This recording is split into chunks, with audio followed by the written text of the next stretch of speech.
selle olukorra ka kohe kiiresti ära ja siin veel nurgalöök ka lahti mängida ja sealt pealelöök tuleb. Kozlovs. Nii et professionaalsel tasemel vahepeal võib ka Jürgensonida. Pall värava all ohtlikult ja sealt nüüd esimene väga ohtlik olukord Florale. No ja Volodin oli tegelikult kenasti vahel, aga ei suutnud palli kontrollida ja nüüd siit Schlein saab kaugelt proovida ja eksib selles olukorras natukene ka Lavrentjev, kas ei näinud lööki hästi või mis. Salvegi Haaril. Ja veel jääb pall. Tuleb lööke. Tuleb sealt löök ja Toom on sunnitud tõrjuma, sest Kozlovs oli kohe luuramas. Kohe püsti ja kohe edasi jälle ei ole aega raisata siit, aga Infonet tuleb. Haarin ja hea tsenderdus. Oi, ja see pall käib ära latis, nii et väga osavalt Infoneti müüri sealt kokku pressida. Jürgenson lööb ja lööb posti.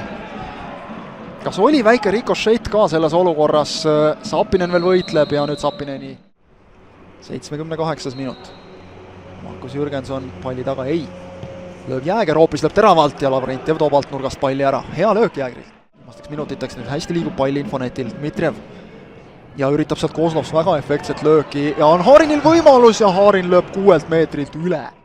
Ja annab väljapoole kerivalt. Haarinit enam ei usaldata uuesti. Metsa annab, pall on karistusalas lahti, tuleb löök ja kas käib see pall postis ära, igatahes tagasi ta sealt tuleb väraval pall ja Toom võtab ära selle Haarini löögi. Keskel on Saliste olemas. Tuleb Jürgenson appi rünnakule.